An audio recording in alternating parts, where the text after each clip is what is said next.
Welcome back, ladies and gentlemen. Force here with some more Friday Night Magic. I am super excited. We got 2 new decks this week, and the reason I'm stoked is because one of these new decks is an Enchantment focused deck, and I love Enchantment. This brings me back to Urza's Saga block. It was such a great time. We're gonna keep this hand because it's actually a really good opening hand. So we've got a ton of enchantments. We've got cards that benefit from enchantments. We've got cards that when we play enchantments, we draw cards, and cards that get pumped up from enchantments, all sorts of crazy fun stuff. Starting off here, the Argothian Enchantress. We're gonna be playing her first and foremost, and then we're gonna be following her up with an enchantment, which will allow us to draw a card. So she's amazing. Shroud, my opponent's not gonna target her with direct damage, any direct target spells, but still susceptible to mass damage, mass removal, mass -X, stuff like that, but no direct target. So it looks like we're playing against something black and blue, so no direct removal is gonna do it here. It does play Ravenous Rats though, so that is unfortunate. It's gonna force us to discard a card, and it's actually a tough call here because these are some really good cards. This one won't work because it won't come back the way you might be thinking offhand. Oh boy, I don't know. I guess we'll just get rid of the Wall of Blossoms, to be honest with you, because everything else I just really want to keep, so. Okay. So we could throw down a Pacifism right now to draw a card. It's a little early, but honestly, I kind of want to do it for the card draw. We've got other stuff like Pacifism in the deck. I know this is not an ideal target. We're primarily doing it for the card draw. I need lands. I need to be able to play all my other stuff. And it's also going to stomp a little bit of damage, but it's definitely not an ideal Pacifism target. I fully acknowledge that. It was primarily, that move was again primarily for the card draw, and it worked out. We drew a land, so next turn we're going to be able to do some of our 3 drops, maybe even our 4 drops, and another Rats, my lord. All right, so what are we gonna discard this time, huh? I'm thinking of actually getting rid of the life gain, to be honest with you, because we're gonna get life gain from this, and plus it's an enchantment, which helps a lot. I don't want to get rid of Yavimaya Enchantress. Yavimaya Enchantress is arguably better than this card. Gaining X life, amazing. We've got stuff to pull stuff back from our graveyard. The thing is, this gets pumped up from enchantments. So I drop this right now, it's already a 3/3, and that's what we're gonna be doing. Yeah, we're gonna drop the Yavimaya Enchantress. It's +1/+1 for each enchantment in play, so we got 1 enchantment in play in the Pacifism, so it becomes a 3/3. And this thing gets huge very fast, and next turn we'll be able to throw a Spirit Loop on it, which means we'll gain life from the damage it deals. Ah, yes, he didn't eliminate this turn, so we're gonna be gaining 3 life, we're gonna be drawing a card next turn. Next turn is gonna be a good turn. And this card I cannot discard because look at it. It's a 5/5, but look at this. Protection from blue, black, and red. If I play this, my opponent's screwed. If it gets in play, he can do like nothing about it. It's just such a difficult thing for him to handle. Okay, so we're gonna play this first. Gonna play it on our 3/3. See what we draw into. If we draw into Forest, I'll probably play it. Yeah, we're gonna play the Forest now. Yep, I'm gonna play the Forest now. And now the 3/3 becomes a 4/4 because we played an enchantment and we swing for 4. Now this is obviously something he's likely to block with a 1/1, but still, we're still gonna get the 4 life gain off of it. I'm assuming he's gonna block with a 1/1. Unless he's, yeah, I don't know why he wouldn't. Unless he, I don't know. There's situations, but. So there we go, that triggers. We gain 4 life, he loses his creature. And next turn we can play this bad boy. 5/5 pro blue, black, red, and my opponent probably would just facepalm at that point. Can also play this if he plays a creature that I want to lock down. We get to gain life when it comes into play. Plus it's an enchantment, so he gets bigger. Plus we draw a card from the Argothian Enchantress. Urza's Saga block was so fun. I absolutely love this stuff. Oh no. No! Well, whatever. We know what we're gonna draw into, so just put the land on top of our library. Shooting a Rats sets me back a turn. Whatever. Worst things have happened. Thought Scour. Oh no. Oh no. That's actually really sucks. That's a very nice combo. Look at that. He bounced it back to he bounced the card on top of my library and then did that. That's very nice. Good for you. However, I'm still gonna probably Faith's Fetters here, because I want to lock down his creature. I'll make my thing bigger. Or maybe I should just play another Enchantress and Faith's Fetters next turn, right? Yeah, so I can get double the card draw. So let me attack first. We'll see if he blocks. He's got his 2/2. Or is he going to take the 4? Either way, we're gaining 4 life again. So he blocks, loses a creature. We're now up to 28. I'm actually quite happy with this. We're up to 28. We're going to play our second Argothian Enchantress. So when we play our next enchantment, we get to draw 2 cards then. This deck is so fun. This deck is so fun. I love like techie decks, and enchantment focused decks I think are hilarious. Now he's gonna Followed Footsteps. He's getting our big bad boy here. So he's gonna keep getting these in play. That really blows actually. That's really bad for us. I can destroy it now with the Pride Mage. Oh buddy. I can just wait though, because he's gonna get it during his upkeep. No, I don't want him to get one of these. I don't even want him to get one of these though. Well, no, the one that he does get I can lock down with the Fate's Fetters, right? Yeah. The one that he does get, I'm gonna be able, so he's gonna get one from the Followed Footsteps. I can lock it down in an upcoming turn with the Fate's Fetters. So I play the Pride Mage. Or why would I even let him take the 1? I'm gonna play the Pride Mage and kill it. Kill his enchantment. Yeah, I think that's what we're gonna do. So we're gonna play this. And I might as well do it now. No, I wanna wait. Right? Yeah, I wanna wait till after I attack, because he's getting pumped up from that enchantment. So we're gonna attack first. He gets pumped up from the enchantment. We're gonna get the Exalted off of that as well. Yeah, I'm glad I waited. But then we're gonna kill it immediately because I want to get rid of that Followed Footsteps. That cannot stay in play. Make sure I'm hitting the right thing here. Target the Followed Footsteps. Please have targeted the right one. Thank you. Oh, buddy. So we're up to 34 now. He's lost his Followed Footsteps, so he doesn't get copies of our Enchantress. He's gonna Archaeomancer though. And returns an instant or sorcery from his graveyard back to his hand, as far as I remember. Yep, let's see what he's gonna get. He is going to take a Divination. He's gonna be drawing some more cards. That's fine, because honestly, I think I've got this game in the bag, to be honest with you. Pretty sure this game's mine. All right, so we've got our 5, and since he's tapped out, while I could certainly do the Fate's Fetters, draw a couple cards, I'm gonna Oversoul the Dusk, because he can't counter right now because he's tapped out, and it's pro blue, black, and red. So then he's kind of screwed. Gonna go ahead and attack with our 4/4. Pretty sure he's gonna block with his 1/2. That's fine by me. I will still gain the 4 life. We're up to 38 now. And Spellslinger Gizmo. What'd you draw? What do you got here? He could still certainly do stuff. If he's got mass damage and stuff, there's certainly stuff that I don't think he's completely screwed. Oh, he's gonna make me discard my Fate's Fetters here. Taps for 4. He could make me discard my Fate's Fetters here. Fate's Fetters. You gonna make me discard it? There it is. Unless he desperately is searching for stuff. Nope, he's gonna tap 4.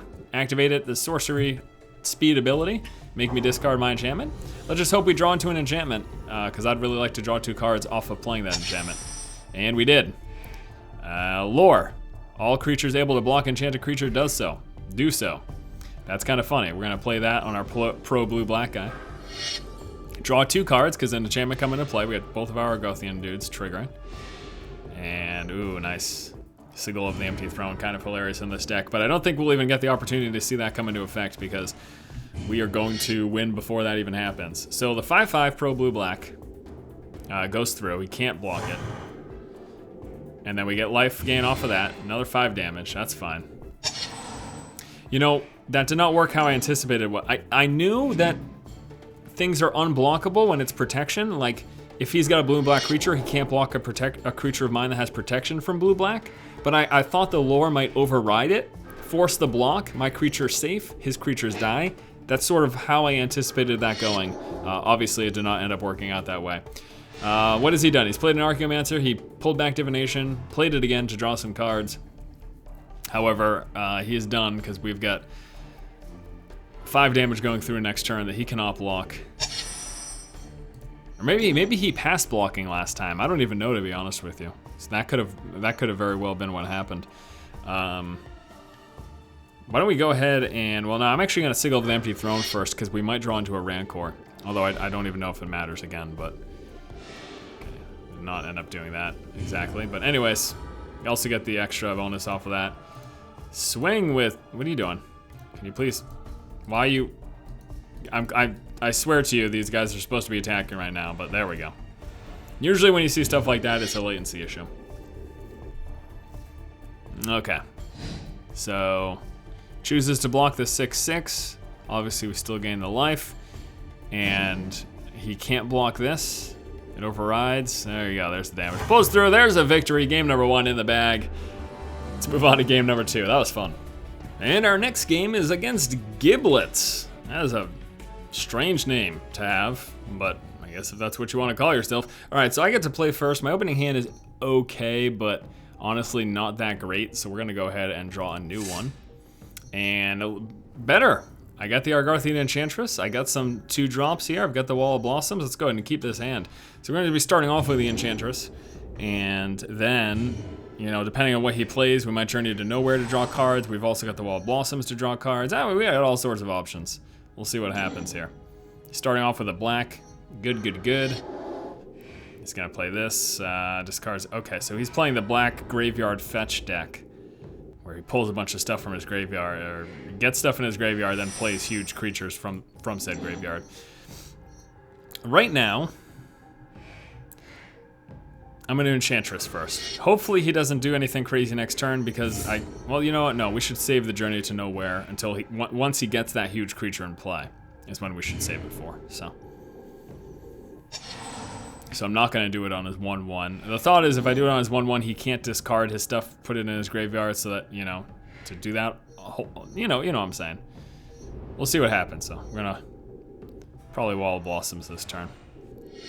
Attacks with his 1/1, we let it go through, that's fine. This deck's got a pretty decent amount of life gain, so I don't mind taking a little bit of damage here in the early game. And there's a land, which is nice. Let's go ahead and throw down a wall. What the frick is he doing? Okay, accumulate knowledge, draw cards, fantastic. We're gonna throw down a Wall of Blossoms right now. Draw a card. It's a nice blocker. The card draw really is one of the biggest parts of it though. And then we can go ahead and throw down another. We'll throw down a Forest, and then it's his turn. So next turn we can Faith's Fetters, which will be nice. And that actually stops him from using this activated ability. He's gonna Putrid Imp, he's discarding right now. Discarding a Body Double. Gives his creature flying. But if I Faith's Fetters, it's gonna stop him from being able to discard. We're gonna get the card draw from the Argothian Enchantress. So I think that might be the play.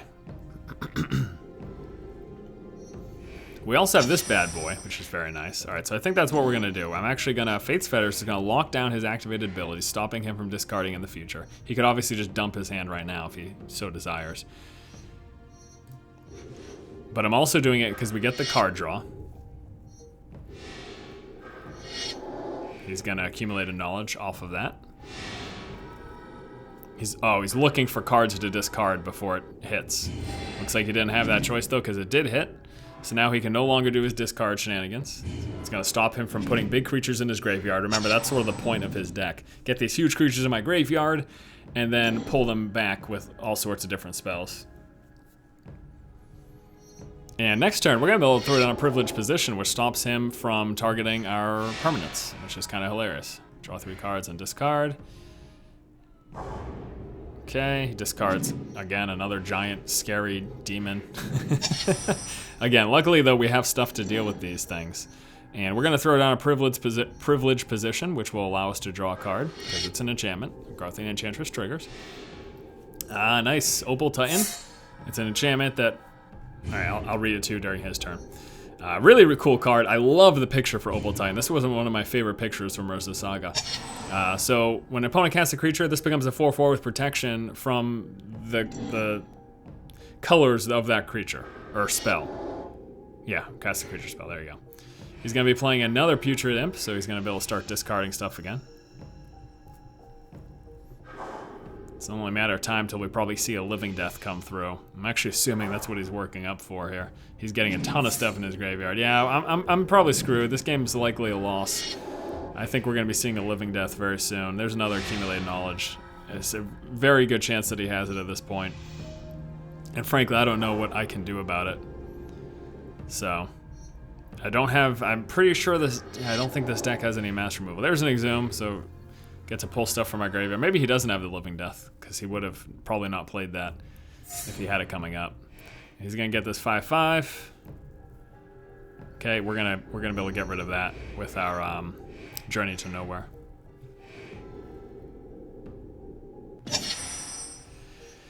Okay, so we will play Journey to Nowhere.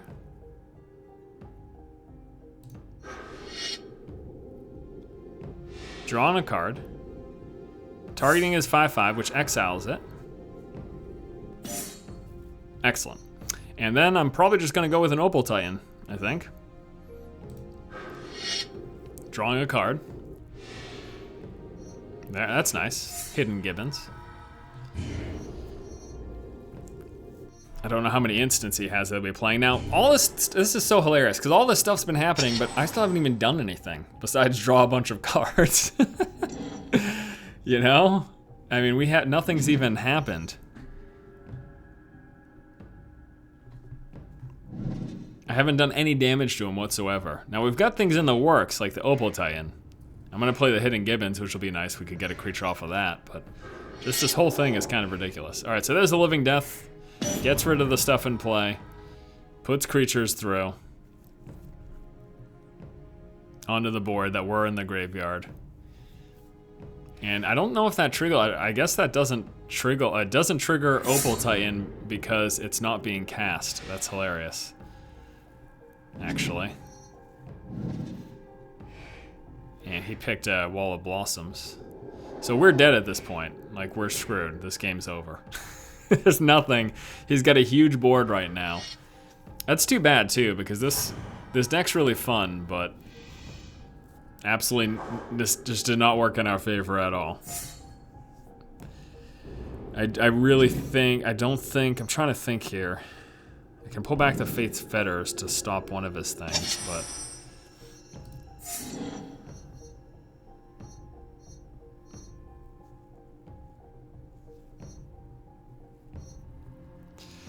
all right, let's go. I'm not gonna give up, but again, I'm pretty sure this game's over. Let's pull back the, if we pull back this, we could draw into another one, but I don't know if that's gonna happen. Maybe it is best to pull this back. Nah, I need to lock one of his things down right away, so we're gonna go ahead and do that. What are we gonna do? Pay 6 life, sacrifice 3 demons rather than paying its casting costs, okay. Whenever a creature leaves the battlefield, you may have target player put the top 2 cards of his or okay. Deals combat damage to a player, that player reveals his hand. Okay, we're gonna have to do that actually. I can't let him pull stuff from my hand. This is an exile and this is an exile. This is completely futile. Like this, again, this game's over. He's got 6. He's got 11 damage a turn. No, not 2 plus the 2. So he's got 13 damage a turn. So we have 2 turns. Now I'm gonna be able to gain life if I play this and just go crazy. But actually, no, I can't right away. So. Okay, so he's gonna hit me with these 2. Oh, that's a. I thought that was. I was thinking that's a 6/6 for some reason. That's a 9/9.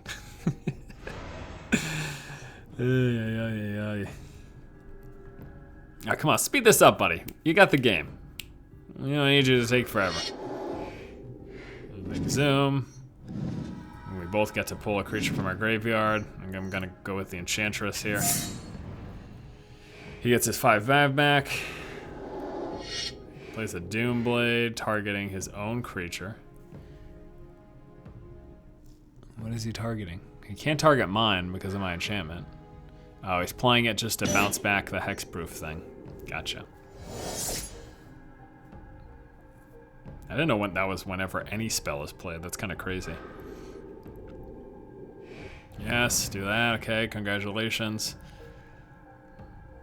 Come on, come on, come on, come on, come on. Killing me, Smalls here. Yeah, you're gonna literally kill me soon too, so. So that doesn't do me any good. Do this to gain some life. It's gonna, how much life? I can't do the life gain right now. It's got summoning sickness, so. Yeah, that's the game. All right, well, we're gonna just throw that in play. And play the Gibbons. Draw a card. As a pacify. All right, well, I'm not gonna give up yet. Let's stop his 9/9. Draw a card, okay. Get through here. Get ourselves another forest. Get ourselves another forest. Next turn we take 5, 10, 11, 12 damage. Actually, we are dead next turn. We are dead next turn. He's got 10 in the air, plus he discards, if he discards a card, he can give this guy flying, so that's 12 in the air. He's gonna draw 3, he has to bounce stuff back, okay, bounces back my life gain. Doesn't matter, you've got fatal damage this turn, so please just attack and do it. Maybe he thinks I've got a fog, I totally understand. I know I'm getting impatient. It's just this game, this particular match here. Oh boy. Okay, so attack me. There you go. There you go, do that. Attack me with a 2/2, give it flying.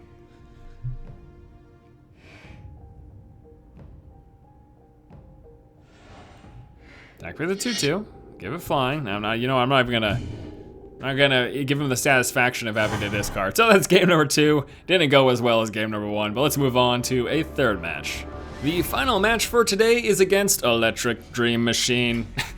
I had to. I saw his name. I'm like, I can't not sound like a robot with playing against someone with the name Electric Dream Machine. All right. So we are gonna keep this hand. I've got the Enchantress. I've got the Wall Blossom. Some card draw. We're playing against zombies. All right, this will be interesting. Turn 1, we're gonna go with the Evolving Wilds. We pass the turn, and I might just go with the Wall of Blossoms first, because we get the card draw right away off of that. Obviously, Enchantress is nice, but oh, good lord, this was ridiculous. Go with this. Go for our white here, and then he attacks me for 2. All right, so Wall of Blossoms or Enchantress, and then hope that I can pacify the turn after. This is gonna give us a blocker immediately. And we get the card draw immediately, so that's what I'm gonna go for. Get an immediate blocker, get the card draw. Next turn we Enchantress, turn after we pacify, or Faith's Fetters. So I've got some answers here. As long as he doesn't destroy my Wall of Blossoms right now, then we're staving off the super early aggression here. Now he didn't play land. Does he get 1 second main phase? Okay, so he's mana screwed. So I think we might actually, this might be a good game for us. So we're gonna Argothian Enchantress. And next turn we'll have 4, plenty of mana this game for us, which is nice. And he can't target this directly, so he's gonna have to do mass damage or mass removal or something. So we're gonna keep getting card draw off of her at least. He can still get rid of my wall. He just drew a land, so he's not completely land screwed, but he didn't play a land last turn, right? I didn't just make that up. I'm pretty sure he didn't play a land last turn, so he got at least a little bit set back. But the problem is he's playing the zombie deck, so there's lots of stuff he can do early on. Just from the very nature of the deck. And oh, this draw might win me the game. Pro, blue, black, and red. The pro black is really all that matters, but that's rather hilarious. That one card might win me the game. All right, so pacifism or faith's... Well, let's just go straight up pacifism. We don't need to go too crazy here. Gonna pacify one of his guys. Get the card draw. Trying to lock down his damage here. Don't want him to be pushing too hard too early. Save the Fate's Fetters for something potentially bigger. I've got lots of other lockdown spells, so with the Enchantress in place, so long as we keep drawing cards, we're gonna draw into that stuff. Okay, so what's he got here? He's got just a regular old 2/2 zombie. Whatever, that's fine. If he attacks, I block with the 0/4, so he's not gonna attack. And then this turn, this turn, This turn might be the turn he leaves the game. Oversoul of Dusk, 5/5. Pro Black. The thing just laughs at you, zombies. The thing just laughs at a zombie deck. Oh, that's how he laughs, if I had to envision him. Let me take a look at it. Oh, it's a girl. It's probably how she laughs. What is he gonna, he needs mass removal. He needs mass removal to be able to handle this. We're actually gonna go, I think, with the Evolving Wilds right now. I want to save that for kicker. If I can kicker that. Well, you know what? I don't need to kicker that. This thing is actually ridiculous. I think this game's over right now. All right, we're gonna Gigantiform. Play it without kicker. If you play with kicker, you get to search through for another Gigantiform. Put it into play. It's hilarious. But that's a 9-drop because it's 5 plus the kicker 4. But we just gave him +8/+8. Enchanted creature is 8/8 and has trample. Okay, so it makes it an 8/8. It doesn't give it +8/+8. I misread that. That's still fine. It still made it bigger than it was. Gave it trample. He can't block it. He's down to 12.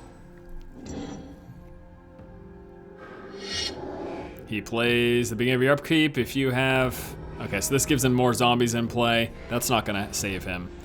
He's pretty screwed. He's going to attack me for 4. We're going to block one of those 2 with our 0/4 wall. Let 2 go through. We're at 12. Play another land. And we can... I could Yavimaya my Enchantress. We could Fate's Fetters.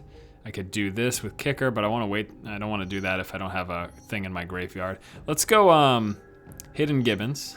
Draw a card. If he plays an instant, we get a 4/4 ape in play. Then we're going to Yavimaya Enchantress. It's gets +1/+1 for each enchantment in play. Obviously, as you know, this deck plenty of enchantments. So swing for 8. He is now down. Down 4. We've got a 6/6 blocker in play, plus our 0/4 wall. He's gonna get a zombie token, that's fine. He can only attack with 2 of those this turn. What do we got? Doomblade, okay, that's gonna trigger my 4/4. He's gonna kill my 5/5, whatever I get a 4/4, because he just played an instant. He can't attack and do me damage this turn. And so he leaves the game. Reasonably so, because that, my friends, that is a victory. All right, so what are we gonna do here? It's my protection. All I need to do is attack with my protection. We don't need to dance around the issue. You attack with the Pro Black. He can't block it. And that, my friends, is a victory. All right, let's go ahead and take a look at the deck list. So for this brand new deck, one of the 2, the other one is this Up to Mischief here. But for the one we just played, Enchanter's Arsenal. Let's take a look at what we got. We got a couple of Evolving Wilds, 4 of them to be exact. Also 1 Ethereal Armor. It's 1 white, gives enchanted creature +1/+1 for each enchantment I control, plus it gives it a first strike, as you can imagine, kind of hilarious in this deck. Hidden Gibbons, player plays an instant, I get a 4/4 in play. It cost 1 green, so yeah, it's kind of funny. I got the Rancor, an enchantment that comes back if it goes into the graveyard from battlefield, plus it gives the creature +2/+0 and trample, very nice. I got the Pride Mage here to pop off enchantments. The Exalted is actually really nice to have as well. A lot of times you're attacking with 1 creatures in this deck. Argothian Enchantress for card draw off of our enchantments. Wall of Blossoms for card draw plus a blocker. Spirit Loop, giving lifelink to our creatures, plus it's an enchantment. Pacifism to lock down a creature. Journey to Nowhere to exile a creature. Oracle of Nectars, because life gain is awesome. One of those in the deck. Eternal Witness for fetching cards from our graveyard. You have my Enchantress. One of the key cards in this deck, although you didn't get to see it in super form in these games, but can be really ridiculous, especially if you throw like a Rancor on the thing. We've got the Enchantress Presence to draw cards off of our enchantments, plus it's an enchantment itself. Lore to force opposing creatures to block said creature. Marshal's Anthem pumps up our creatures, but also with multi-kicker, we can pull creatures from the graveyard right into the battlefield. A little ridiculous. Opal Titan to get a creature off of opponent's creatures with protection from the creature that they played. We've got the Faith's Fetters to lock down a creature, make it, and plus we get life off of it. Oversoul of Dusk, because pro blue, black, and red is hilarious. That's all there is to say. 2 of those. Privileged Position, enchantment that gives our permanents hexproof. Sigil of the Empty Throne, we're playing lots of enchantments. This comes in play. Playing enchantment, get a 4/4 angel at the same time. And then finally, we've got 2 here of the Gigantiforms, which turns a creature into an 8/8 trample. If you pay the kicker, you get to get the other one from your graveyard, get the other one from your library, and put it into play. Love it. All right, that's a deck list here for my Enchanter's Arsenal deck. Thanks so much for watching this episode of Friday Night Magic. Be sure to tune in next Friday for another episode, and we'll be taking a look at the second of the 2 new decks. So that blue one should be fun. I don't know if it's as good as this one. This deck's really awesome. Thanks again for watching, guys. Keep watching and keep owning.